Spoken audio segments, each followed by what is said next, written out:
Sunday. Me and the team and I were at Model Volleyball down in Miami, interviewing all the models. We've done this a few times, but it's also Easter Sunday. And we actually had a question for all the models that we were interviewing, whether they were celebrating Easter Sunday or the Transgender Day of Visibility. We got some pretty wild answers. We'll show you at the end. But let's just start with the political ramifications of what is going on over the last 24 to 48 hours. So it started off as any normal Easter Sunday when Joe Biden in the White House tweeted, "Happy Easter." Cool. 2 words, nice little flowered picture, all good with the White House insignia at the top, all good, happy Easter, no big deal.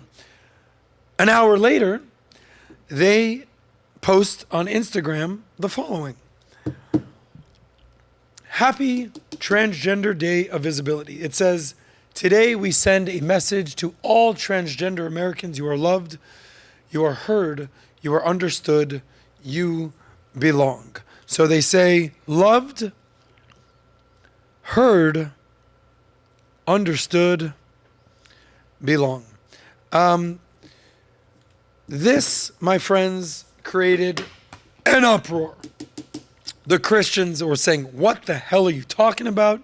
The trans are basically saying, "I just want to be heard. I just want to be seen. I want to be understood. I want to know I belong." The Christians are like, "Yeah, okay, that's fine.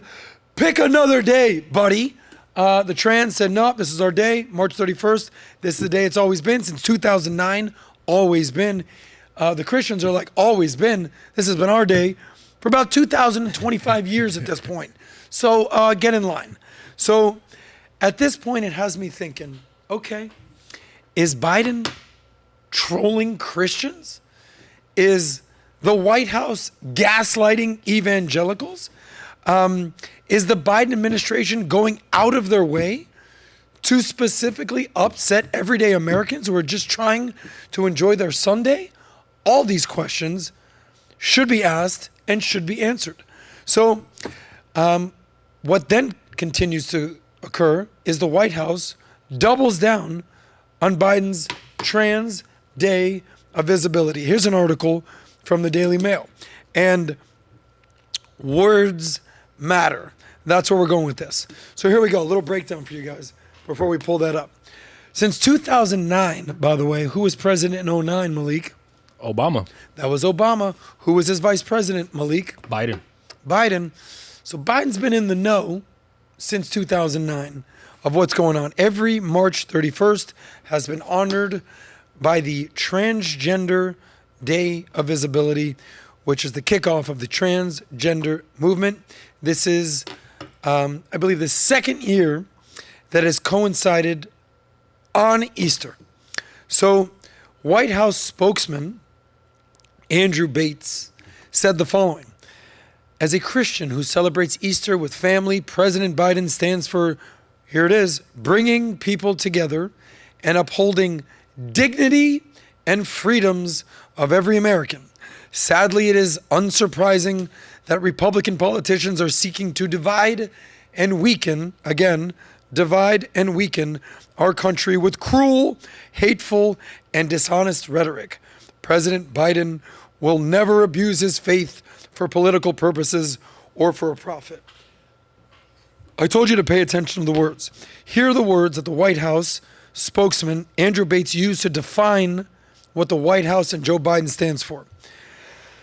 Bringing people together, upholding dignity and freedoms, whereas the Republicans, in his mind, are using this issue to divide and weaken our country with cruel and hateful, dishonest rhetoric. Guys, it's 2024. It's election season.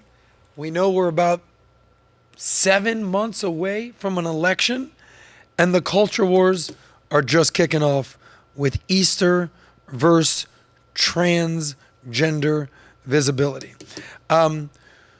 White House doesn't retract any statements. Joe Biden doubles down on what he's saying. This is March 31st, is the day as it always been. The GOP catches wind of this, and like that, they pounce. For those of you that don't know, the GOP stands for the Grand Old Party, which is the Republicans, which the Republicans is pretty much the MAGA party at this point, the party of Trump. But the Republicans, the Trump, the MAGA, catch wind of the transgender day of visibility. They said, hold my gay little beer, because we got to attack the trans situation that's going on here. The GOP pounced. Here's what Trump had to say. We'll kind of skinny this thing down. Trump said, this is from the Daily Mail, you can probably pull this up.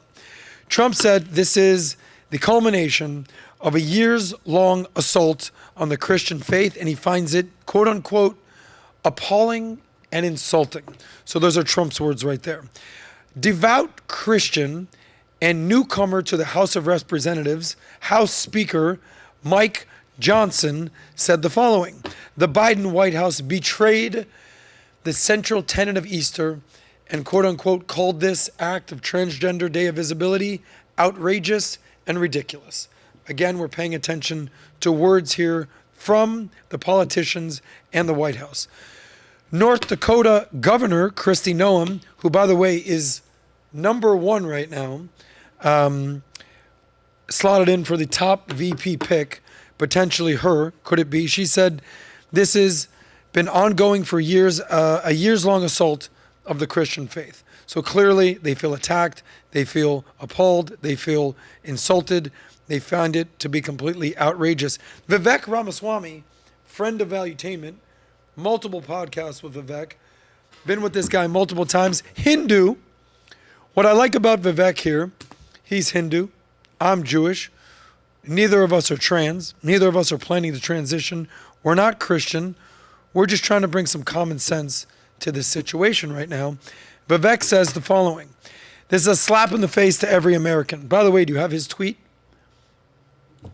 Yep. Show his tweet real quick. It's in the Daily Mail. He said, Joe Biden declaring the most holy day for Christians as Transgender Visibility Day is a slap in the face to every American, whatever their faith. Now the White House is banning any religious symbolism on Easter eggs. That's right. Little fun fact. Jill Biden, I said, no Easter eggs. We need Easter potatoes. We made fun of that on the PBD podcast. Potato in the house. We're in the middle of a war in this country. It is a cultural war, not an actual war. Very important to clarify. And take it from a Hindu, this isn't a Christian nationalist talking point. I agree with Vivek. This is not a Christian thing. This is a what do we stand for in American thing. Caitlyn Jenner, the reason that she's being thrusted, no pun intended, into the mix here is because not only is she trans, but she ran for governor of California. And she said the only thing that you should be declaring on Easter is, quote unquote, these three words: he has risen. So that's where Caitlyn Jenner stands on this topic. Now, fun fact, I spent plenty of time with Caitlyn when she was Bruce, a he. We all heard my stories about my Kardashian days.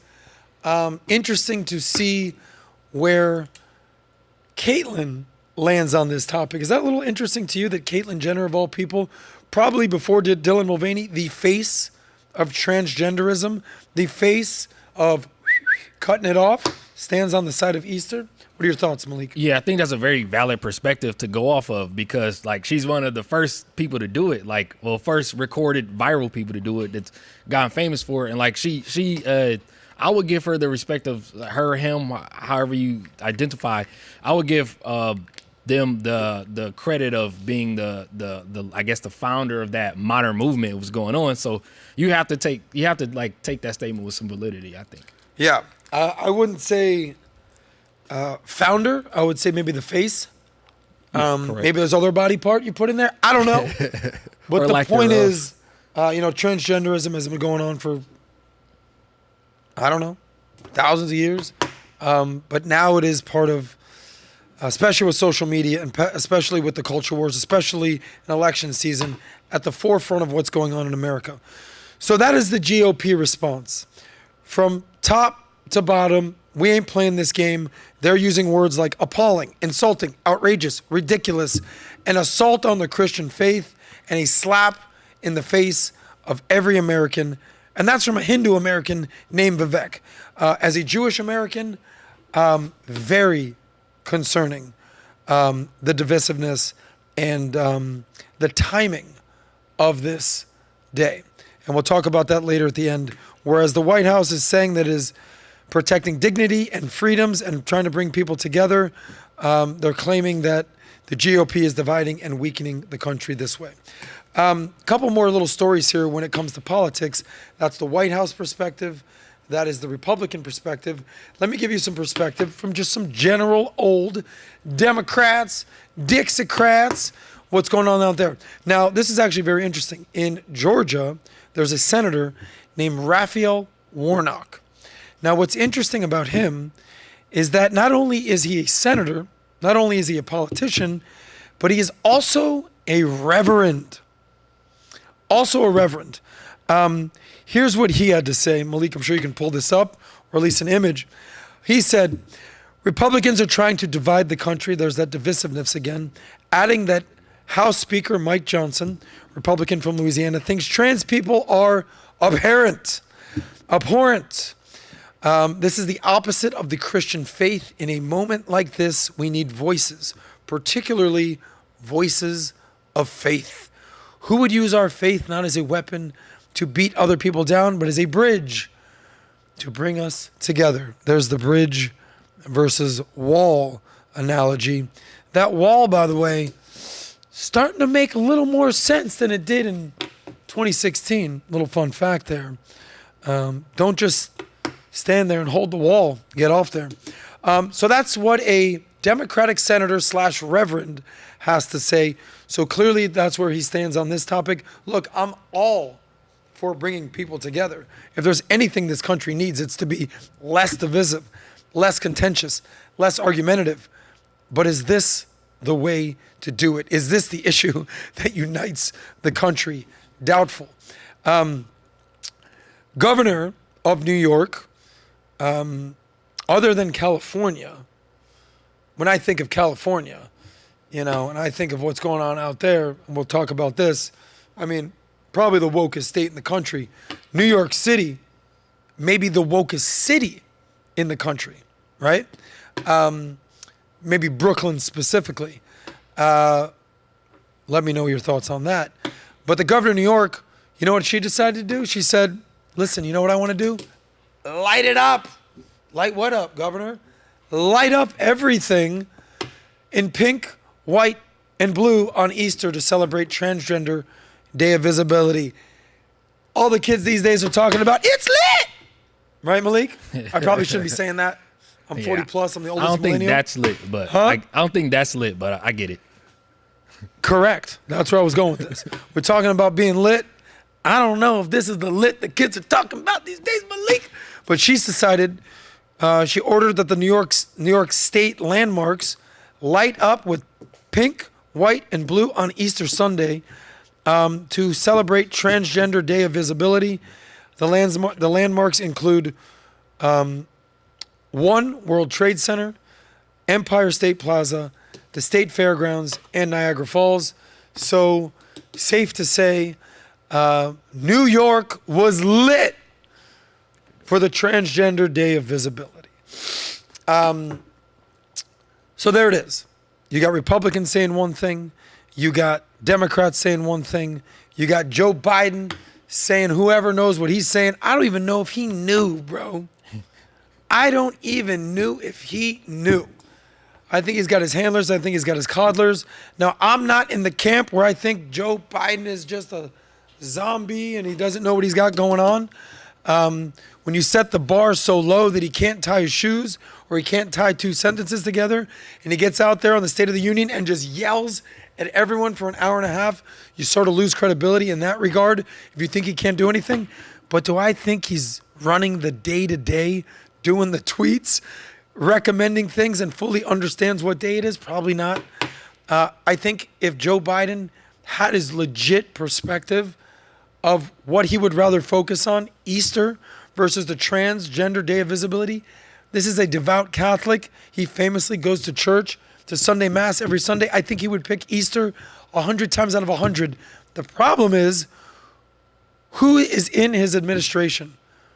The woke DEI ESG administration is what's running the entire White House.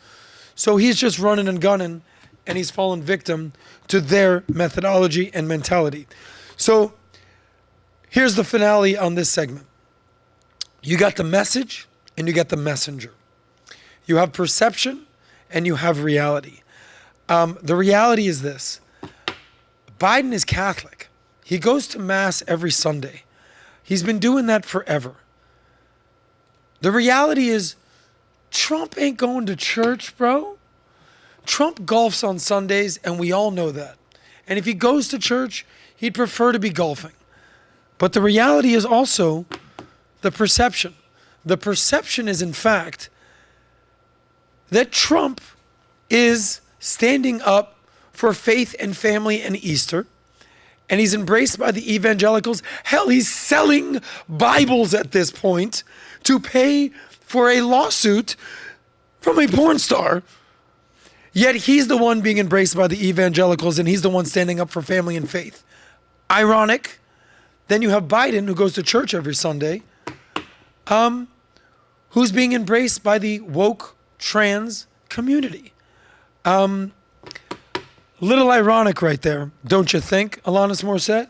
So at the end of the day, every weekend, every Sunday, I meet the press every Sunday, and there's a famous line. They say, who won the week? Who won the week? Who won the weekend? Was it Trump defending Christianity and family values and Jesus and Easter? Or was it Biden defending trans visibility and the woke agenda? I think you know the answer to that. I'll let you decide, but my vote of who won the week and who won the weekend and who won Easter versus transgender day of visibility was Donald Trump. And that's something to take note of.